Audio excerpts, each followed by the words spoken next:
Hello everyone. तो आज हमारा डे 5 है इस मॉक टेस्ट की सीरीज़ का। तो शुरू करते हैं।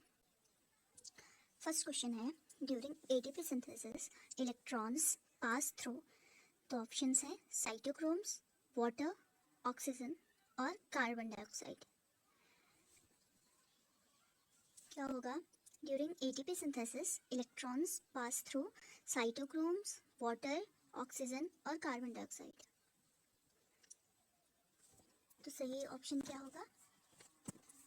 सही ऑप्शन होगा साइटोक्रोम्स। ठीक है। तो एटीपी जब होगा, एटीपी का सिंथेसिस होगा तो इलेक्ट्रॉन क्या होंगे ना, साइटोक्रोम्स के थ्रू। ये है साइटोक्रोम्स, ठीक है। यहाँ पे साइटोक्रोम प्रेजेंट होगा तो ये साइटोक्रोम्स के थ्रू क्या करेंगे, इलेक्ट्रॉन ट्रांसपोर्ट जब होगा तब वो क्या करेंगे, इसके थ्रू करेंगे, इस चैनल के थ्रू करेंगे।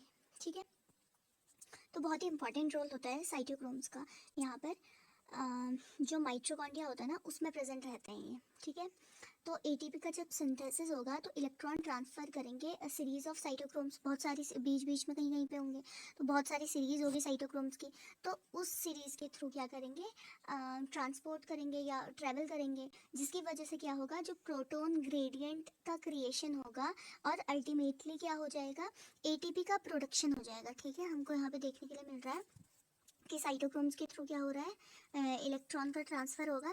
तो अल्टीमेटली लास्ट में हमें क्या ही मिलेगा, लास्ट में एटीपी का प्रोडक्शन होगा। ठीक है। तो अगला है, the hydrogen acceptor in HMP cycle is NAD, NADP, FAD और coenzyme. The hydrogen acceptor in HMP, तो क्या होगा सही? इसका सही होगा एनएडीपी। ठीक है।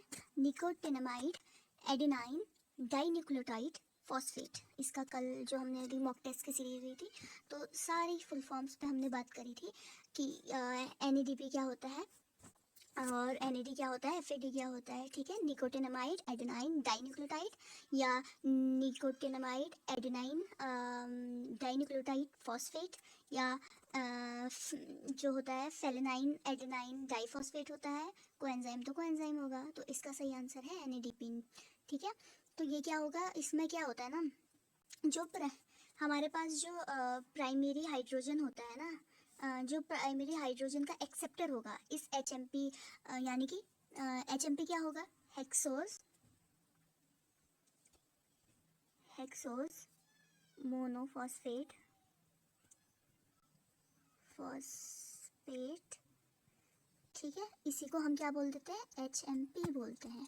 अब ये एचएमपी तो हमने बोल लिया। तो इस एचएमपी में क्या होगा, इसकी एक साइकिल चलेगी जिसमें क्या होगा, जो हाइड्रोजन एक्सेप्टर है वो क्या होगा, एनएडीपी होगा। ठीक है। इसी को हम क्या बोलते हैं, पेंटोस फॉस्फेट पाथवे भी बोलते हैं। ठीक है। ये जो एनएडीपी होगा यहाँ पे जब ये ट्रेवल करेगा तो इसको क्या बोलेंगे, हम पेंटोस फॉस्फेट पाथवे बोलेंगे। ठीक है।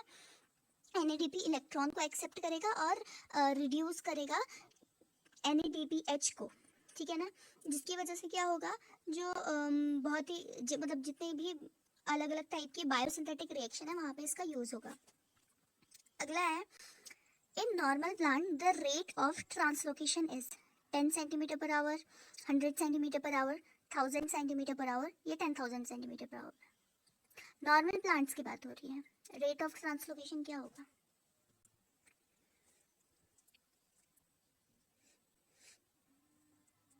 क्या होगा? 100 सेंटीमीटर पर आवर। ये जो प्रोसेस होती है ना ट्रांसलोकेशन की, इसमें क्या होता है ना, इसमें क्या होता है, मूवमेंट होता है। ट्रांसलोकेशन जो है इसमें क्या होगा, मूवमेंट होता है। जो हमारा ऑर्गेनिक न्यूट्रिएंट है मान लो, ठीक है, बहुत सारा ऑर्गेनिक न्यूट्रिएंट है, उसका मूवमेंट होगा। ठीक है। और जब मूवमेंट होगा तो क्या होगा, जो प्राइमरीली शुगर होगी ना, प्राइमरी शुगर होगी जो, वो क्या हो जाएगा, प्रोड्यूस होगा यहाँ पे। ठीक है। किसके थ्रू प्रोड्यूस होगा, फोटोसिंथेसिस के थ्रू। खाना कैसे बनाते हैं, खाना कैसे बनाते हैं प्लांट्स, फोटोसिंथेसिस के थ्रू एक प्रोसेस होती है।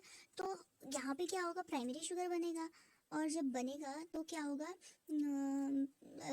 ये जो फोटोसिंथेसिस की प्रोसेस होगी वो लीव्स में होती है, हमें पता है। और अदर पार्ट जहाँ पे जो ग्रोथ और स्टोरेज है वो होता है यहाँ पे, ठीक है। तो इसका सही आंसर है 100 सेंटीमीटर पर आवर। अगला है opening of a flower and drooping of a bud are example of.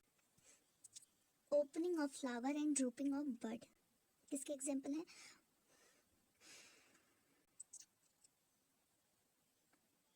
अच्छा सॉरी, ऑप्शन भी है। जो ऑप्शन है वो है मूवमेंट ऑफ कर्वेचर, या एपिनेस्टिक मूवमेंट, या हाइपोनेस्टिक मूवमेंट, या spontaneous movement. Opening and drooping bird का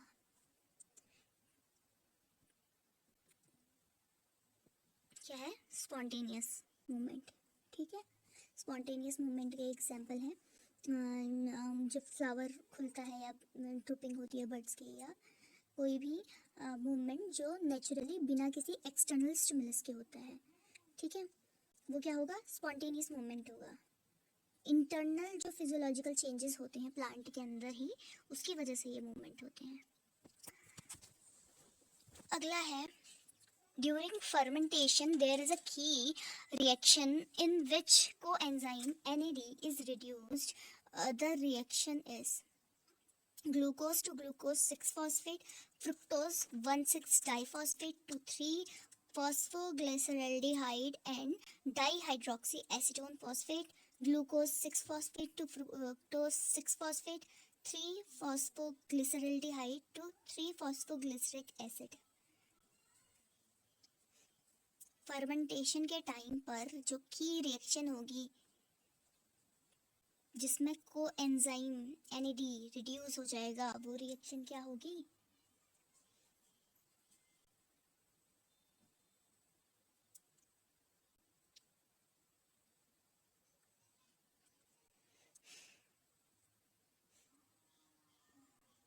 तो क्या होता है इसमें 3-फॉस्फोग्लिसरल्डिहाइड, जिसको हम ग्लिसरल्डिहाइड 3-फॉस्फेट भी बोल सकते हैं, वो क्या होगा?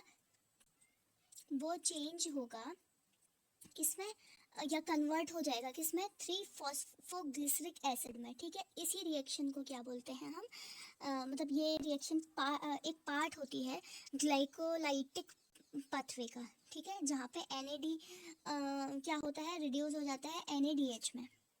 यही क्या है? प्रोसेस होती है वो। तो ऑप्शन नंबर डी इसका सही हो जाएगा, ठीक है। अब है द रोल ऑफ FAD यानी कि फ्लेवन एडेनाइन डाइन्यूक्लियोटाइड, वो रिएक्शन रेस्पिरेशन में उसका क्या रोल है? To oxidised organic food such as glucose, to help in Krebs cycle, to accept the electron, to accept hydrogen ion from NADH2 or from succinic acid। तो FAD जो होगा ना वो क्या करेगा? एक्ट करेगा इलेक्ट्रॉन कैरियर की तरह सेलुलर रेस्पिरेशन में, और एक्सेप्ट क्या करेगा? हाइड्रोजन आयन को, ठीक है। और जो इलेक्ट्रॉन है NADH2 और सक्सेनिक एसिड से वो क्या होंगे? वो रिड्यूस हो जाएंगे NADH2 में, FADH2 में, ठीक है। तो डी वाला सही हो जाएगा। ये जो स्टेप होता है ना, ये स्टेप मतलब एक टाइप का की स्टेप होता है क्रेब्स साइकिल में, ठीक है, जिसमें क्या होगा? जो इलेक्ट्रॉन ट्रांसपोर्ट चेन है वहाँ पे भी ये क्या है? इम्पोर्टेंट होता है। अगला है which of the following is water soluble pigment.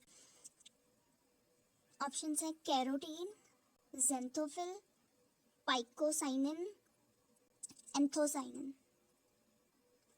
सही क्या है इसका? जो ऑप्शन नंबर डी है एंथोसाइनिन, ये करेक्ट ऑप्शन है, क्योंकि ये क्या है? ये एक टाइप का पिगमेंट है, ठीक है, जो किसमें होगा? जो प्लांट सेल्स होती हैं उसके वैक्यूल्स में प्रेजेंट होता है, ठीक है, प्लांट सेल के वैक्यूल्स में, या वैक्यूल्स ऑफ प्लांट सेल बोल सकते हो। ये क्या होगा? इसकी वजह से जितने भी कलर होंगे, जितने भी कलर हैं प्लांट, फ्रूट्स, वेजिटेबल के, वो सारे जो कलर्स हैं किसकी वजह से होते हैं? एंथोसाइनिन की वजह से, ठीक है। तो वाटर सॉल्युबल कौन सा है? एंथोसाइनिन। अब देखो जो कैरोटीन है, कैरोटीन का क्या काम है? ये क्या है? सबसे फर्स्ट इसमें क्या होता है, जो ये लिपिड सॉल्युबल पिगमेंट है, ठीक है। हमने वहाँ पे किसकी बात की थी, एंथोसाइनाइन है एक, water soluble. Lipid soluble pigment कौन है, कैरोटीन है। अब इसमें क्या होता है, जो ऑरेंज, येलो और रेड कलर होते हैं प्लांट में, वो होता है, ठीक है। अब ज़ेंथोफिल है, ये भी लिपिड सॉल्युबल पिगमेंट है। ये क्या होता है, जो भी येलो कलर्स होते हैं प्लांट के उसमें होता है, ठीक है। अब ये जो क्वेश्चन है ये ऐसे भी आ सकता है कि इनमें से कौन सा कलर देता है, तो उस हिसाब से भी हमने अपनी तैयारी करनी है, ठीक है। कैरोटीन हमने बोला लिपिड सॉल्युबल है और ऑरेंज, येलो और रेड कलर देता है। जेंथोफिल क्या होता है, वाटर सॉरी लिपिड सॉल्युबल है और येलो कलर देता है, ठीक है। एक टाइप से ये कैरोटीनॉइड ग्रुप का ही एक पार्ट होता है। फिर है फाइकोसाइनिन, इसमें क्या होता है, ये वाटर सॉल्युबल पिगमेंट है, जो क्या होता है, साइनोबैक्टीरिया में होता है, ठीक है। ये साइनोबैक्टीरिया क्या होता है, ब्लू ग्रीन एल्गी और कुछ रेड एल्गी में भी प्रेजेंट होता है। उसके बाद एंथोसाइनिन क्या होता है, वाटर सॉल्युबल पिगमेंट होता है, जो रिस्पॉन्सिबल होता है रेड, पर्पल और ब्लू कलर देने में, ठीक है, फ्रूट्स और फ्लावर्स में। अगला है a trace element is an. Trace element क्या है, नॉन रेडियो आइसोटोप है, रेडियो आइसोटोप है, मेजर एलिमेंट है, मतलब major element which can be detected by chemical test, essential element needed by plants in minute amount. क्या होगा, trace element क्या होते हैं, एसेंशियल न्यूट्रिएंट्स तो होते हैं ये, ठीक है, लेकिन क्या होते हैं, बहुत ही स्मॉल क्वांटिटी में रिक्वायर्ड रहते हैं, ठीक है, बहुत स्मॉल क्वांटिटी में। ये एक बहुत इंपॉर्टेंट रोल इनका होता है, जो भी फिजियोलॉजिकल या बायोकेमिकल प्रोसेस होती है, बहुत सारी अलग अलग टाइप की, वहाँ पे इनका बहुत ही मिनिमल अमाउंट चाहिए रहता है। तो ऑप्शन नंबर डी सही हो जाएगा। अगला है temporary wilting occurs due to. Temporary wilting जो होती है प्लांट्स में वो क्यों होती है, water defect in solution, water defect in leaves, guttation, high temperature at noon. Temporary wilting हमने देखा होगा, प्लांट मुरझाते हैं, ठीक है, वो टेम्परेरीली किसकी वजह से होता है, lack of water in soil, ठीक है, ए वाला सही होगा, वाटर डिफेक्ट इन सॉइल। तो जब वाटर अवेलेबिलिटी जो है प्लांट की सॉइल में नहीं है, तो इसकी वजह से टेम्परेरीली लॉस होता है टर्गर प्रेशर का। अगर ये हुआ तो क्या होगा, प्लांट विल्ट करेंगे जब तक प्लांट को वाटर वापस नहीं मिल जाता। अगला है phototropism in plant is due to unequal distribution of oxygen, a uniform occurrence of gibberellins, inhibition of cytokinin synthesis, unequal distribution of gibberellins and cytokinin.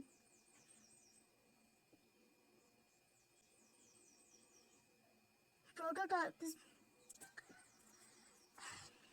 किसकी वजह से होता है, unequal distribution of oxygen, uniform occurrence of gibberellins, inhibition of cytokinin synthesis, unequal distribution of gibberellin and cytokinin. क्या होगा, unequal distribution of oxygen, ठीक है, option number A. अब जो ये प्रोटोट्रॉफिज्म में है ना, ये दो टाइप का होता है, एक तो पॉजिटिव होता है, एक नेगेटिव होता है, ठीक है। क्या क्या हुआ, पॉजिटिव प्रोटोट्रॉफिज्म, एक नेगेटिव प्रोटोट्रॉफिज्म, ठीक है। अब ये देखने के लिए कैसे मिलता है, प्रोटोट्रॉफिज्म इसको फोटोट्रॉफिज्म बोलते हैं, ठीक है। ऑक्सीजन जो है वो प्लांट हार्मोन्स होते हैं, ये ऑक्सीजन प्लांट के हार्मोन्स होते हैं, ठीक है, जो प्रमोट करेंगे सेल के इलॉन्गेशन को। और कब होगा, जब लाइट क्या होगी, अनइवनली डिस्ट्रीब्यूटेड होगी ऑक्सीजन में, तो ये क्या करेगा, शेडेड साइड की तरफ को एक्यूमुलेट करेगा, ठीक है, जिसकी वजह से प्लांट बेंड होगा लाइट के सोर्स की तरफ को, ठीक है। जैसे सन ऊपर से है, ठीक है, सोर्स ऑफ लाइट का ऊपर है, तो प्लांट क्या होगा, स्ट्रेट होगा, क्यों, क्योंकि यूनिफॉर्म डिस्ट्रीब्यूशन हो रहा है ऑक्सीजन का, जिसकी वजह से इवनली क्या होंगे, प्लांट क्या होंगे, उसके जो सेल्स हैं वो इवनली ग्रो करेंगे। और रूट क्या करेगी, नेगेटिवली होगी, ठीक है, नेगेटिवली प्रोटोट्रॉफिज्म देखा जाएगा, प्लांट से उल्टा, और पॉजिटिव प्रोटोट्रॉफिज्म होगा लाइट की तरफ को। तो जब अगर हमने अब यहाँ पे देखो, हमने बैरियर लगा दिया, ठीक है, जिसने प्लांट को क्या किया, शील्डिंग कर दी प्लांट की, और सिर्फ हम देखते हैं कि एक ही साइड से क्या हो रहा है, यहाँ से सनलाइट इसको मिल रही है या प्लांट को एक ही साइड से क्या हो रहा है, लाइट का सोर्स मिल रहा है। तो क्या करेगा प्लांट, बेंड करने लगेगा इसकी साइड को। ऐसा क्यों होगा? क्योंकि ये पॉजिटिव फोटोट्रॉपिज्म दिखाएगा। क्यों? क्योंकि जो ऑक्सीजन क्या होगा इसमें डार्क साइड की तरफ को मूव करने लगेगा। ठीक है, डार्क साइड की तरफ को मूव करेगा तो क्या होगा, जो सेल्स हैं उस एरिया में जल्दी ग्रो करेंगी।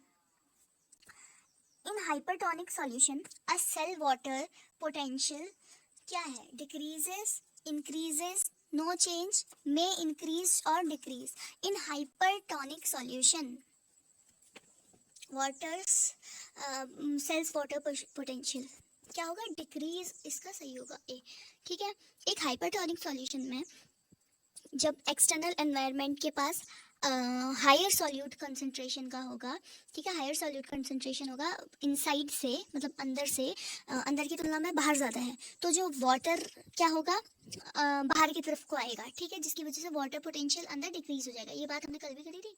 देखो, हाइपरटोनिक सॉल्यूशन, आइसोटोनिक सॉल्यूशन और हाइपरटोनिक सॉल्यूशन, ऑस्मोसिस के 3 टाइप्स होते हैं। ठीक है, अब यहाँ पे हर उसमें वाटर का मूवमेंट दिखाया है ऑस्मोसिस के थ्रू। ठीक है, हाइपरटोनिक में देखेंगे तो बाहर की तरफ सेल क्या होगा, हाई वाटर पोटेंशियल होगा। ठीक है, सॉल्यूशन से ज़्यादा वाटर पोटेंशियल अंदर है, सेल्स के पास है, तो नेट मूवमेंट क्या होगी, वाटर बाहर की तरफ को।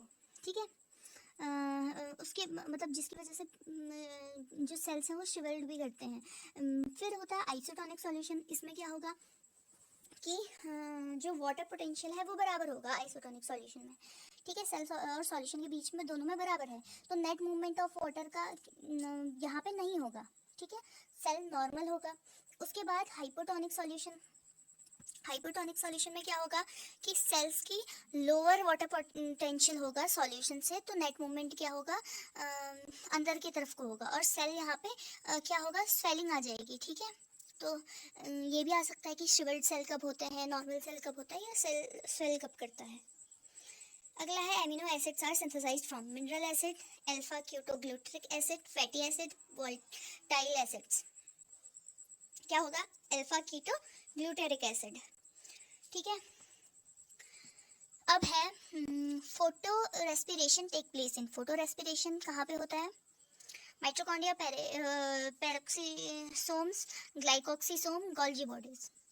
कहाँ होगा, पेरोक्सीसोम्स में। ठीक है, अपटेक होगा ऑक्सीजन का और रिलीज होगा कार्बन डाइऑक्साइड का इसमें, जिसकी वजह से क्या होगा, ये काउंटरैक्ट करेगा फोटोसिंथेसिस को और कंसिडर किया जाएगा एक वेस्टफुल प्रोडक्ट की तरह, सॉरी वेस्टफुल पथवे की तरह। ठीक है, अगला है which is the connecting link between glycolysis and Krebs cycle, pyruvic acid, cytochrome, acetyl coenzyme A, oxaloacetic acid. तो सही है एसिटिल कोएंजाइम ए। ये क्या है, molecules that links glycolysis and Krebs cycle. ठीक है,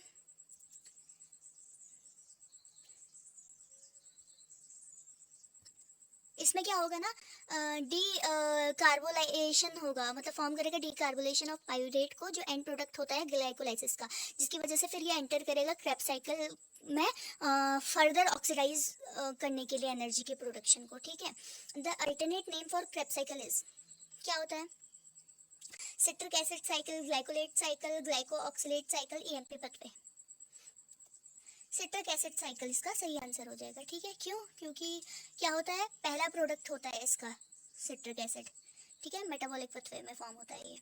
उसके बाद during transport of sugar and और amino acid through cell membrane, जो sodium ion move against the direction of concentration gradient, sodium ion move in both direction irrespective of concentration gradient, no net sodium ion movement, sodium ion move in the direction of its concentration gradient. क्या होगा 16 का, तो sodium ion move in the direction of its concentration gradient सही होगा इसमें। ठीक है, अगला है metal ion involve in the stomatal regulation is, iron, magnesium, zinc, potassium. बहुत इजी है, कौन सा मेटल आयन स्टोमेटल रेगुलेशन में इन्वॉल्व रहता है, आयरन, मैग्नीशियम, जिंक या पोटेशियम। तो सही क्या होगा, पोटेशियम आयन। ठीक है, पोटेशियम आयन एक बहुत ही इंपॉर्टेंट प्ले करता है रेगुलेशन ऑफ स्टोमेटल ओपनिंग और क्लोजिंग में। ठीक है, दोनों मूवमेंट में। ये जो मूवमेंट होता है ना, इसमें पोटेशियम क्या होगा, इन और आउट होगा गार्ड सेल्स के थ्रू। गार्ड सेल कंट्रोल करेंगे ऑस्मोटिक बैलेंस को, जिसकी वजह से जो स्टोमेटा होगा वो खुलेगा या बंद होगा, और गैस एक्सचेंज होगी, और वाटर लॉस भी इसमें होगा। ठीक है, आई होप आप सभी के जितने भी आपने क्वेश्चंस किए होंगे ज़्यादातर सही रहे होंगे। अगर नहीं भी हुए हैं तो आप उसे नोट डाउन कर सकते हैं, और पीडीएफ अगर आपको चाहिए तो आप उसे भी कमेंट बॉक्स में डाल सकते हैं। Thanks for watching.